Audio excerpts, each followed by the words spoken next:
Hello everyone, मेरा नाम है डॉक्टर मोहम्मद काशिफ और आज की इस वीडियो के ज़रिए हम बात करेंगे यूरिनरी इनकॉन्टिनेंस, यानी एक तरह से पेशाब किसी पेशेंट का सही से न रोक पाना या बिल्कुल भी न रोक पाना। अक्सर हमारे पास पेशेंट आते हैं या ऑनलाइन इस बात की शिकायत करते हैं। स्ट्रोक के पेशेंट बेसिकली जो आते हैं वो शिकायत करते हैं कि सर स्ट्रोक के बाद से ऐसा होने लगा है कि जो मेरी एक पेशाब रोकने की जो एक क्षमता थी, जो एबिलिटी थी, कहीं ना कहीं वो बहुत ज़्यादा कम हो गई है। या तो मुझे बहुत प्रेशर के साथ में एकदम पेशाब के लिए जाना पड़ता है, यूरिन के लिए जाना पड़ता है, या कभी कभी ऐसा होता है कि मेरा यूरिन जो है वो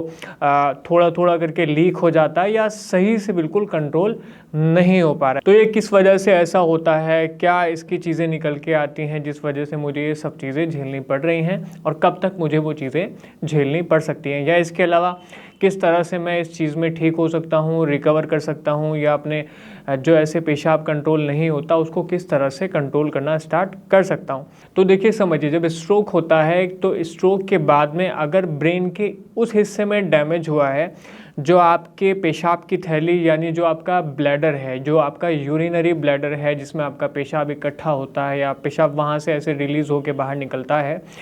तो उसमें क्या है कि जब ब्रेन के वो हिस्से डैमेज हो जाएंगे जो उस मूवमेंट को कंट्रोल करते हैं, मतलब आपका एक मिक्चुरेशन प्रोसेस होता है, आपका जो ब्लैडर है उसका जो मूवमेंट है, उसके जो कंट्रोल हैं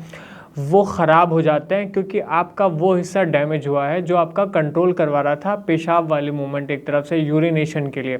तो अब क्या होगा, अगर उस हिस्से में डैमेज हुआ है तो आपको इस तरह की जो दिक्कतें हैं, जो पेशाब कंट्रोल ना कर पाने वाली जो दिक्कतें हैं, उनका सामना अक्सर आप कर सकते हैं। उसका सामना आप करेंगे कि आप बिल्कुल भी पेशाब कंट्रोल नहीं कर पाएंगे, या हो सकता है कि बहुत तेज़ी के साथ में प्रेशर आएगा, या हो सकता है कि धीरे धीरे ऐसे लीकेज होना शुरू हो जाता है।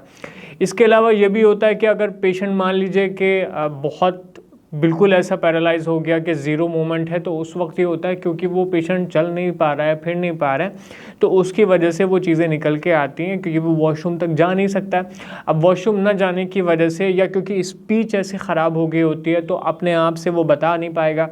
तो मूवमेंट ना होने की वजह से, स्पीच ना होने की वजह से भी कहीं ना कहीं यूरिनरी इनकॉन्टिनेंस यानी पेशाब न रोक पाने वाली दिक्कतें जो है वो खड़ी हो जाती हैं। अब रीज़न आपको समझ में आया कि ब्रेन के उन हिस्सों में डैमेज हुआ है जो आपके जो पेशाब की थैली थी उसको एक तरह से कंट्रोल कर रहे थे। अब यूरिनरी इनकॉन्टिनेंस जिस पेशेंट को रहता है, या पेशेंट एकदम स्ट्रोक के बाद में ऐसे बेड पर होता है,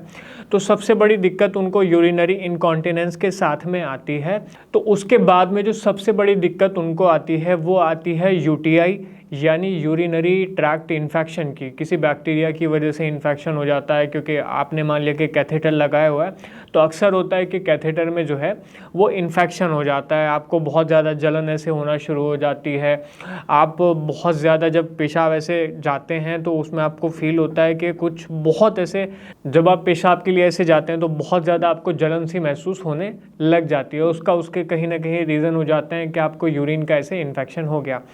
अब किस तरह से क्या ऐसे रिकवर कर सकते हैं जो हमारे यूरिनरी इनकॉन्टिनेंस के ऐसे पेशेंट हैं। देखिए, सबसे पहले जो अपने आप में जो न्यूरोप्लास्टिसिटी है वो पेशेंट की एक नेचुरल प्रोसेस है। तो जब तक ब्रेन दोबारा से चीज़ों को रिलर्न नहीं करेगा तब तक ये जो कंट्रोल है उतना अच्छा नहीं हो पाएगा। तो यहाँ जो ज़रूरी है वो यही है कि जो पेशेंट का ऐसे ब्रेन में जो डैमेज हुआ है वो डैमेज तो अपने आप में परमानेंट होता है, लेकिन उसके साथ में जो रीलर्निंग है, दोबारा से जो ब्रेन अडेप्ट कर रहा है चीज़ों को, दोबारा से जो सीख रहा है, या हमारी जो न्यूरोप्लास्टिसिटी हो रही है उसके ज़रिए हमारा ब्रेन जो है दोबारा से अपनी यूरिन के ऊपर, ब्लैडर के ऊपर कंट्रोल लाना कोशिश ऐसे करना शुरू कर देता है। लेकिन उसके अलावा ऐसी चीज़ें हैं, मान लिया कि आप कहीं ना कहीं अगर यूरिनरी इन्फेक्शन रहता है तो आप कोशिश करिए कि मेडिसिन लीजिए, एंटीबायोटिक लेना ऐसे शुरू करिए। इसके अलावा अगर आप ऐसा हो रहा है कि बहुत ज़्यादा कुछ दिक्कतें ऐसे पैदा हो रही हैं तो किडनी का इशू हो सकता है, तो उसके लिए आप अलग से किसी डॉक्टर से मिल सकते हैं, डॉक्टर के टच में रह सकते हैं। लेकिन सबसे ज़्यादा जो ज़रूरी है वो यही है। बाद में अक्सर ये होता है कि जब यूरिनरी ब्लैडर सही से कंट्रोल नहीं कर पाता है तो उसके आसपास की जो मांसपेशियां हैं वो भी कहीं ना कहीं कमज़ोर हो जाती हैं। तो उन मांसपेशियों के लिए हम कुछ ऐसी एक्सरसाइज आपको बता सकते हैं, आप देख भी सकते हैं। बहुत सारी ऐसे कीगल एक्सरसाइज बेसिकली ऐसे बताई जाती हैं जिससे आप जो है अपने यूरिनरी ब्लैडर की जो मसल्स हैं उनको मजबूत कर सकते हैं। बाकी की जो आप चीज़ें ऐसे मेडिसिन ले रहे होते हैं, जो ट्रीटमेंट आप ले रहे होते हैं, वही ट्रीटमेंट कहीं ना कहीं आपकी रिकवरी में मदद करेगा, वही चीज़ें जो हैं आपकी मदद करेंगी। कोशिश करिए अपने मूवमेंट को बेहतर से बेहतर ऐसे करने की, चलने की कोशिश करिए। ज़्यादातर पेशेंट का ये होता है क्योंकि उनके हाथ पैर का मूवमेंट उतना अच्छा नहीं होता, तो वो कहीं ना कहीं वॉशरूम तक जाने में बहुत ऐसे आलसपन दिखा जाते हैं, जिस वजह से यूरिन की प्रॉब्लम जो है बहुत ऐसे खड़ी हो जाती है। साथ में बहुत स्ट्रेस ऐसे लेने लग जाते हैं अपनी कंडीशन के लिए, तो उस स्ट्रेस की वजह से भी जो यूरिन का ऐसे कंट्रोल है वो बहुत कम हो जाता है। तो जितने ऐसे हमारे पेशेंट हैं वो कोशिश करेंगे, जो चीज़ें ऐसे बताई गई हैं, जो एक्सरसाइज में नेक्स्ट वीडियो में ऐसे बताऊँगा, उनको करने की कोशिश करिए, क्योंकि वो एक्सरसाइज आपके जो मसल्स हैं, जो पेल्विक फ्लोर की ऐसे मसल होती हैं, उन मांसपेशियों को मजबूत करेंगे। उन मांसपेशियों के मजबूत होने से बहुत ज़्यादा आपको फ़ायदा मिलेगा कि जो इनकॉन्टिनेंस वाली, जो पेशाब न रोक पाने वाली आपकी दिक्कत है, उसमें बहुत हद तक कमी आएगी। मैं समझता हूँ कि आज इस वीडियो के ज़रिए जो मैंने पॉइंट्स आपके सामने रखे हैं वो आपको समझ में आए होंगे।